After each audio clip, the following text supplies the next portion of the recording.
Hello students, आज मैं आप सभी विद्यार्थियों के लिए एक महत्वपूर्ण वीडियो लेकर आई हूँ जिसमें राष्ट्रीय शिक्षा नीति 2020 के अंतर्गत मध्य प्रदेश उच्च शिक्षा विभाग द्वारा जारी अध्यादेश अनुसार व्यावसायिक एवं परियोजना कार्य, शिक्षुता, प्रशिक्षुता, सामुदायिक जुड़ाव संबंधित विस्तृत जानकारी है और आज आपको मैं वो समझाने की कोशिश कर रही हूँ। सबसे पहले विद्यार्थी को व्यावसायिक पाठ्यक्रम का चयन करना होगा और इस कार्य हेतु निर्धारित 25 विषयों की सूची हायर एजुकेशन पर डाल दी गई है और ये 25 विषयों की सूची मेरे द्वारा बनाए गए पहले के वीडियो में भी आप लोग देख सकते हैं।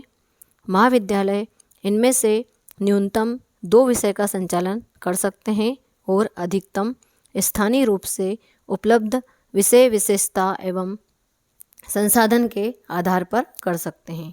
विद्यार्थी को महाविद्यालय द्वारा चलाए जाने वाले पाठ्यक्रमों से ही व्यावसायिक पाठ्यक्रम का चुनाव करना होगा।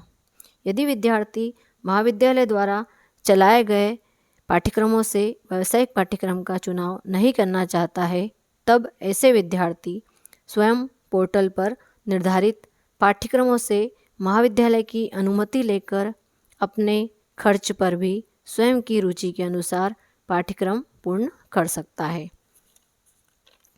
नेक्स्ट है स्किल डेवलपमेंट डेस्क, कौशल संवर्धन डेस्क।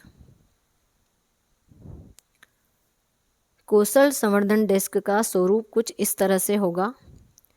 बट ये कौशल संवर्धन डेस्क क्या है?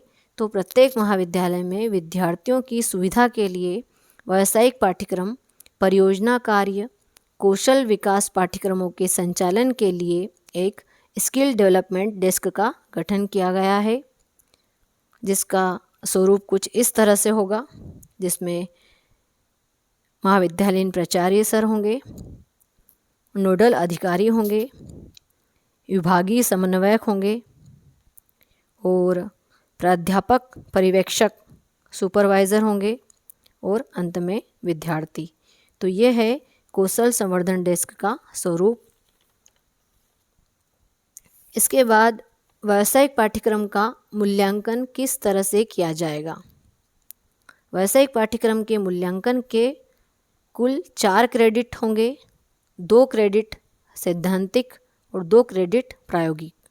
2 क्रेडिट जो सैद्धांतिक होंगे उनका मूल्यांकन विश्वविद्यालय द्वारा नियमानुसार किया जाएगा और 2 क्रेडिट प्रायोगिक, इसका मूल्यांकन सेक्टर स्किल काउंसलिंग द्वारा किया जाएगा।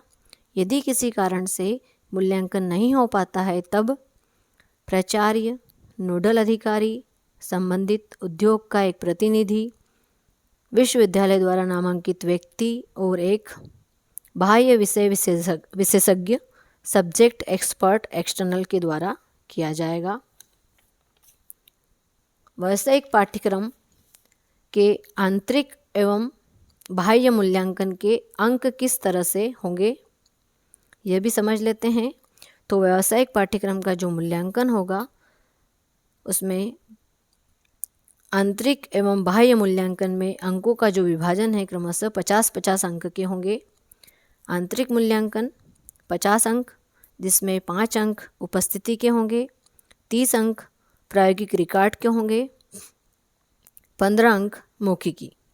इसी तरह से बाह्य या विश्वविद्यालयीन मूल्यांकन 50 अंक होंगे, जिनमें 40 अंक निर्धारित सूची अनुसार प्रायोगिक कार्यक्रम परीक्षा और 10 अंक मौखिक के होंगे। नेक्स्ट है परियोजना कार्य, शिक्षुता, प्रशिक्षुता और सामुदायिक जुड़ाव हेतु महत्वपूर्ण निर्देश। उन्हें आपको बताना चाहूँगी। परियोजना कार्य, शिक्षुता, प्रशिक्षुता और सामुदायिक जुड़ाव, इनमें से किसी भी एक विधा का चयन विद्यार्थी को अनिवार्य रूप से करना होगा और इससे संबंधित जानकारी हेतु इंडक्शन प्रोग्राम महाविद्यालय में आयोजित किए जाएंगे। इंडक्शन प्रोग्राम क्या है, यह भी समझ लीजिए। इंडक्शन प्रोग्राम छात्र प्रेरण कार्यक्रम। इंडक्शन नए छात्रों को उच्च शिक्षा से परिचित कराने की एक सुनियोजित प्रक्रिया होती है। इंडक्शन प्रोग्राम कॉलेज में क्यों ज़रूरी है और इसका क्या उद्देश्य है? स्टूडेंट इंडक्शन प्रोग्राम का उद्देश्य नए छात्रों को वातावरण में समायोजित करने और सहज महसूस करने में मदद करेगा। छात्रों को संस्थान के लोकाचार और संस्कृति को विकसित करने में मदद करेगा। अन्य छात्रों को और संकाय सदस्यों के छात्रों को एक दूसरे से जुड़ने में, उनकी हेल्प करने में मदद करेगा। बड़े उद्देश्यों की भावना से अवगत कराने में भी मदद करेगा। इस तरह से कॉलेज में इंडक्शन प्रोग्राम का उद्देश्य छात्रों को एक दूसरे से मिलने, उनके व्यवहार को समझने में, संस्थान के प्रति उनके अनुशासन को समझने में और अन्य संकाय के छात्रों से जुड़ने में हेल्प करेगा। नियमित कक्षाएं शुरू होने से पहले जैसे ही नए छात्र संस्थान में आते हैं, स्टूडेंट्स इंडक्शन प्रोग्राम नए छात्रों के साथ जुड़ जाता है।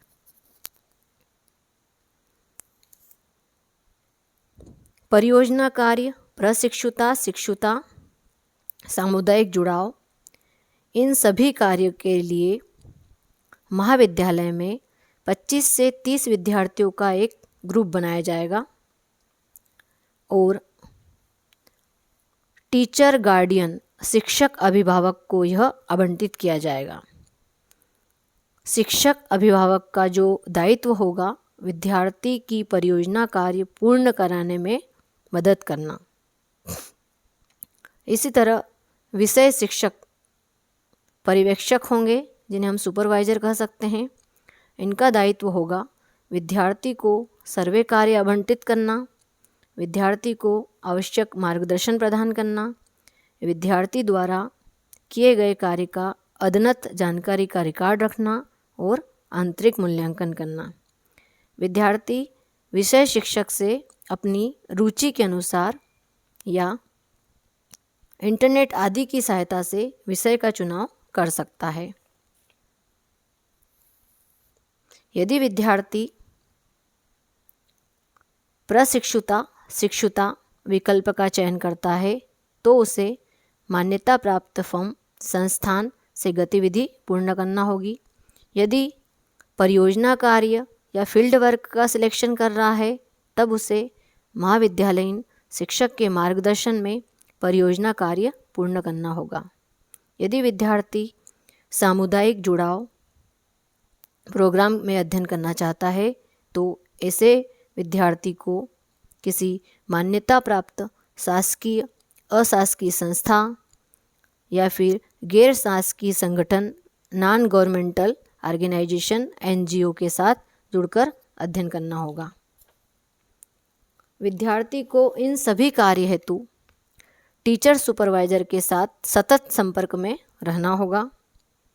विद्यार्थी को एक वर्किंग नोटबुक बनाना होगी जिसमें अध्ययन, सर्वे, प्रोजेक्ट डाटा, मार्गदर्शक के साथ चर्चा, नोट्स आदि अंकित करने होंगे।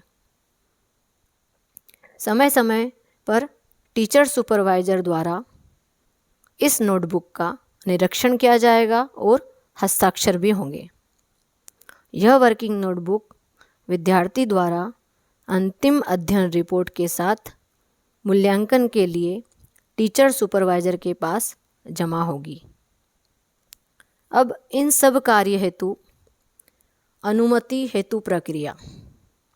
अनुमति लेने के लिए आपको क्या करना होगा, परमिशन लेने के लिए क्या प्रोसेस होगी, इसे भी समझ लीजिए। तो आपको प्राचार्य से पूर्व में लिखित अनुमति लेना होगी, जिसके लिए आपको कुछ फॉर्मेट दिए गए हैं। फॉर्मेट जीवन संस्थान को दिया जाएगा, फॉर्मेट G2 संस्थान की जानकारी एवं सहमति पत्र होगा। फॉर्मेट या प्रारूप G3 महाविद्यालय द्वारा संस्था को विद्यार्थी की सूची सहित औपचारिक अनुरोध पत्र होगा। और प्रारूप G4 फीडबैक फॉर्म, यह बाह्य संस्था के मार्गदर्शक या अधिकारी द्वारा भरा जाएगा। परियोजना कार्य या प्रोजेक्ट वर्क हेतु विद्यार्थी व्यक्तिगत या समूह में रहकर कार्य कर सकता है। प्रोजेक्ट कार्य या परियोजना कार्य करने हेतु सबसे पहले विद्यार्थी को विषय का चयन करना होगा और विषय चयन करते समय निम्न बातों का ध्यान रखना होगा। नंबर 1, नियत समय अवधि में विद्यार्थी को अपना कार्य पूर्ण करना होगा। व्यक्तिगत एवं सामाजिक महत्व के होना चाहिए विषय, रिसर्च टॉपिक के रूप में भी हो सकता है विषय। इस कार्य हेतु लाइब्रेरी, इंटरनेट, ऑडियो विजुअल सामग्री, महाविद्यालय के बाहर फील्ड वर्क या अन्य संस्थान का शैक्षणिक भ्रमण हो सकता है। प्रोजेक्ट का वर्क या परियोजना कार्य के लिए दिए जाने वाले जो प्रमुख निर्देश हैं उसमें सबसे महत्वपूर्ण जो है वह है कि ग्रुप यदि तैयार कर रहा है स्टूडेंट तो उनमें संख्या होगी 4 से 6 और समय अवधि का ध्यान रखना होगा। पूर्ण दिवस 7 और पार्ट टाइम 15 दिवस में अपना कार्य पूर्ण करना होगा। संस्थान का प्रमाण पत्र प्रस्तुत करना होगा। फील्ड वर्क के फ़ोटो भी प्रस्तुत करने होंगे। और सबसे महत्वपूर्ण जो बात है वह है अपनी परियोजना कार्य स्वहस्त लिखित होना चाहिए, हैंड रिटन होना चाहिए, जिसमें वो चार्ट, ग्राफ, फोटोग्राफ का उपयोग कर सकता है। और सबसे महत्वपूर्ण बात है नकल नहीं होना चाहिए। किसी अन्य विद्यार्थी का प्रोजेक्ट वर्क लेकर उसकी फ़ोटोकॉपी जमा नहीं करनी है। परियोजना कार्य का जो मूल्यांकन होगा, ग्रुप में उपस्थिति, प्रत्येक विद्यार्थी निर्धारित भूमिका व उसके द्वारा किया गया कार्य का मूल्यांकन होगा। मतलब यदि विद्यार्थी ग्रुप में अपना कार्य कर रहा है तो प्रत्येक विद्यार्थी की अपनी एक भूमिका होगी, अपनी एक भूमिका उसे प्रस्तुत करना होगी, तभी उसके कार्य का मूल्यांकन होगा। विद्यार्थी द्वारा 15-15 दिवस के 3 प्रगति प्रतिवेदन या प्रोग्रेस रिपोर्ट देना होगी, जो सतत या आंतरिक मूल्यांकन के लिए होंगे, जिन्हें फॉर्मेट P1, P2 और P3 के रूप में देना होगा। परियोजना कार्य की अंतिम रिपोर्ट फॉर्मेट P4 में देना होगी। फॉर्मेट P4 जमा करने के पश्चात विश्वविद्यालय द्वारा नामित एक्सटर्नल की उपस्थिति में प्रस्तुतिकरण व मौखिक परीक्षा, प्रेजेंटेशन व ओरल एग्ज़ाम देनी होगी। उसी के आधार पर अंतिम मूल्यांकन तथा नियमित ग्रेड आवंटित की जाएगी।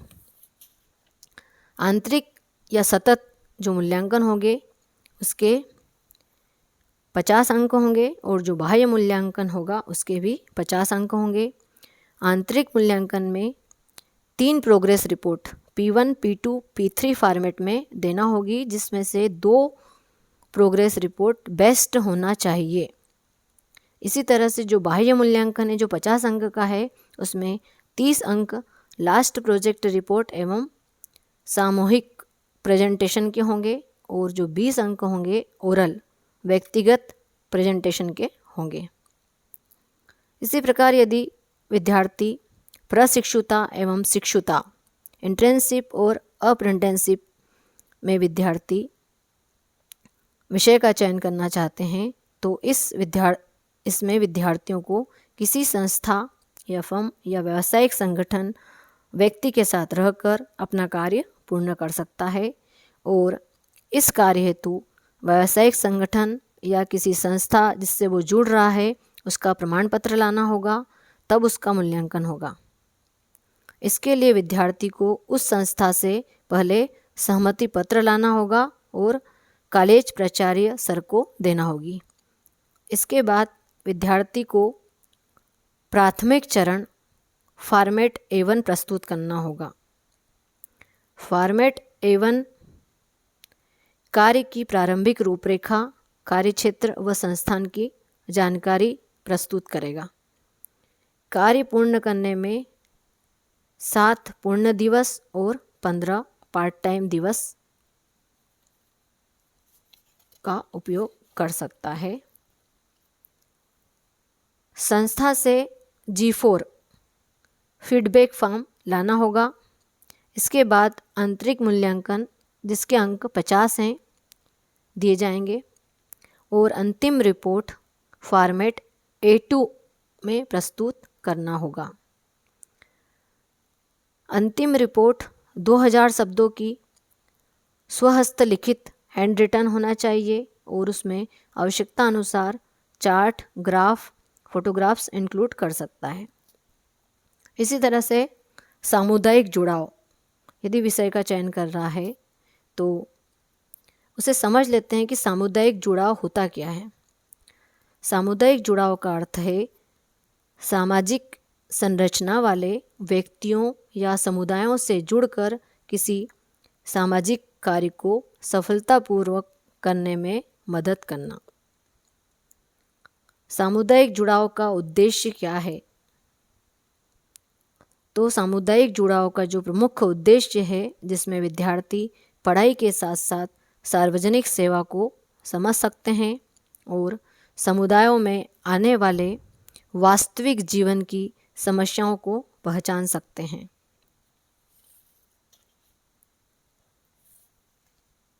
छात्र लोकल कम्युनिटी को समझकर लोकल नॉलेज को प्राप्त कर सकते हैं। यह है सामुदायिक जुड़ाव का उद्देश्य। सामुदायिक जुड़ाव संबंधी एक्टिविटी को करने के लिए विद्यार्थी किस तरह से विषय का चयन करेगा, इसके लिए हायर एजुकेशन की साइट पर कुछ उदाहरण दिए गए हैं। मैं आप लोगों को वही शेयर करने जा रही हूँ। सामुदायिक जुड़ाव संबंधी गतिविधियों के कुछ उदाहरण इस तरह से हैं। स्वास्थ्य जागरूकता कार्यक्रम में पार्टिसिपेट कर सकते हो, जन जागृति शिविर में, विकलांगता शिविर में, स्वच्छता शिविरों का आयोजन कर, स्थानीय आंगनवाड़ी के केंद्र पर निरीक्षण और प्रदान की जा रही सेवाओं का अध्ययन, स्थानीय कारीगरों व कामगारों के कौशल का अध्ययन कर उन्नयन और आजीविक गतिविधियों को कार्य योजना बनाने में भाग ले सकते हो। इसी तरह से ग्रामीण स्कूल मध्याह्न भोजन केंद्रों का दौरा करना, ग्राम विकास योजना तैयार करने और संसाधन जुटाने के संबंध में स्थानीय नेताओं, पंचायत पद अधिकारियों और स्थानीय संस्थानों के साथ जुड़ना। इस तरह से आपके सामने ये उदाहरण दिए गए हैं। इसमें से आप अपने सामुदायिक जुड़ाव हेतु विषय का चयन कर सकते हैं। और सामुदायिक जुड़ाव हेतु दिए जाने वाले जो महत्वपूर्ण निर्देश हैं, उसमें सबसे जो महत्वपूर्ण है, इच्छुक विद्यार्थी जिस संस्था के साथ जुड़कर शोध कार्य करना चाहते हैं, वहाँ का प्रारंभिक विवरण, कार्यक्षेत्र, कार्य, अनुभव, प्राप्त पुरस्कार आदि की जानकारी उन्हें लाना होगी और टीचर इंचार्ज को प्रस्ताविका के रूप में फॉर्मेट C1 में देना होगा। अंतिम डिटेल रिपोर्ट फॉर्मेट C2, जिसमें मार्गदर्शक संस्था की मूल्यांकन रिपोर्ट होगी। इस तरह से अंत में मैं आपको एक बार फिर बताना चाहूँगी कि परियोजना कार्य हेतु आपको P1, P2, P3 और P4, P1, P2, P3 progress report और P4 अंतिम रिपोर्ट के रूप में आपको प्रस्तुत करने होंगे। इसी तरह से यदि आप प्रशिक्षुता और शिक्षुता विषय का चयन करते हैं तो आपको A1 और A2 फॉर्मेट का यूज़ करना होगा और साथ में G4 जिसे फीडबैक फॉर्म करते हैं, इसका भी यूज़ करना होगा। इसी तरह से यदि आप सामुदायिक जुड़ाव विषय का चयन कर रहे हैं तो आपको C1 और C2 फॉर्मेट देना होंगे। उम्मीद करती हूँ कि मेरे द्वारा दी गई यह जानकारी आप सभी विद्यार्थियों के लिए बहुत ही उपयोगी होगी। धन्यवाद।